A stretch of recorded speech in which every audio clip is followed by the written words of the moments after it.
Hello, friends. This is Dave Hurwitz, executive editor at ClassicsToday.com, here with Ripe for Reissue. This is one that you suggested, and oh, what a suggestion it was. It is the Colin Davis Berlioz edition. Oh, it feels good just to rub it on Philips, which no longer exists. It's now Decca, probably why it's out of print. Now, Colin Davis, when it came to Berlioz, I think, was his own worst enemy, because he kept re-recording this stuff. You know, he did several Romeo and Juliets. He did 4 or 5, who knows, Symphony Fantastiques, all for Universal. So they were competing with themselves. And that is such a stupid thing to do, especially when you're dealing with a composer like Berlioz, who, however great and fabulous he is not popular. He's too quirky for that. He's too weird. And he wrote two, just very few but very big works, all of which are very original. And so, yeah, there are pieces, they get played, people like them, but they're not the kind of things that are going to sell in huge quantities. And nobody wants to hear the same guy do the same thing 4 times by Berlioz. I mean, that is just a mistake. And then, adding insult to injury, in addition to doing all this Berlioz stuff that he duplicated for Philips, he then went and redid half of it for the LSO's own label with the LSO, and most of this is with the LSO. So, I mean, talk about just shooting yourself in the foot. You need, artists, if you're listening to me, and if you ever again have the opportunity to make records the way that they were making records in the 70s, 80s, and 90s, like they were going out of style. If you ever have the opportunity to do that, don't remake them. Don't make the record until you're ready, until you know that you're going to be comfortable committing that interpretation to posterity for the foreseeable future. Now, yes, there may be reasons to re-record things. I mean, in the LP days, there was mono and the switch over to stereo. There was analog and the switch over to digital. There are technical reasons to remake things. There was, 78s to LPs and all that stuff. Okay, fine. But by and large, you should train yourself to care about what you record and be satisfied with it. I don't think Colin Davis ever gave a damn, frankly.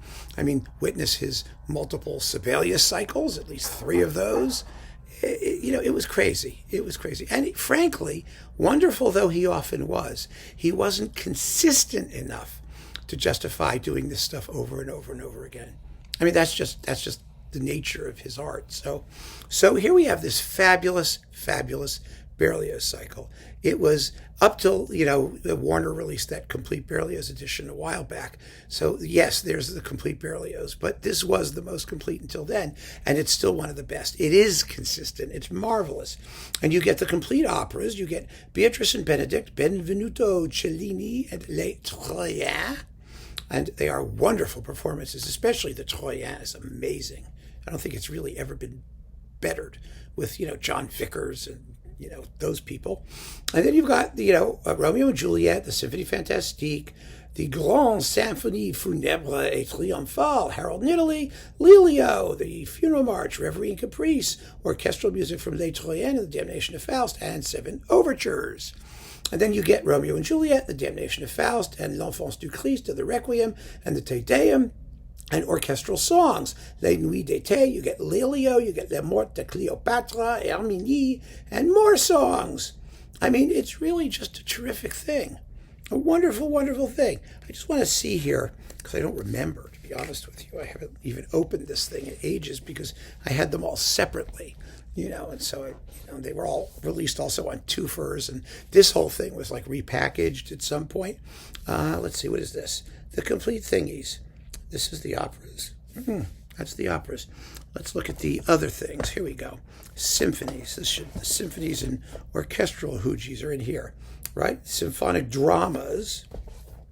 And this is, orchestral stuff. Basic orchestral stuff. I want to see which Symphony Fantastique we get, just out of curiosity. I think it was the old LSO one, but I could be wrong. Let's see. Are they going to tell us? Why should they? No, they're not going to tell us. Let me see if we can figure out who plays what. I can't believe they don't tell us. There we are. It goes by opus number. Can you believe it? Okay, opus 14 is the Symphonie Fantastique, the one with the Concertgebouw. Yes, that's the one we get, and it's less interesting than the LSO one.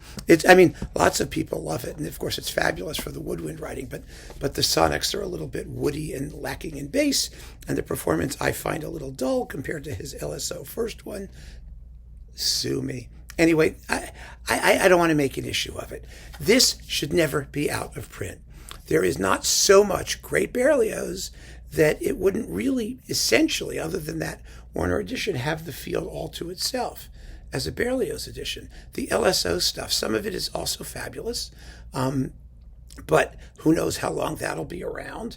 And, it's such a sui generis, unique package and a wonderful tribute to a wonderful conductor. And if Decca had a brain, they would keep this thing in print forever and sell it and tell people about it and move a few. It would just be wonderful.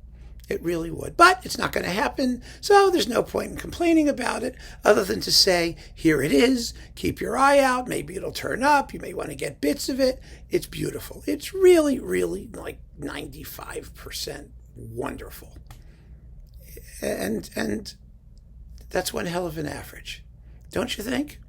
And something that doesn't deserve to be made to disappear.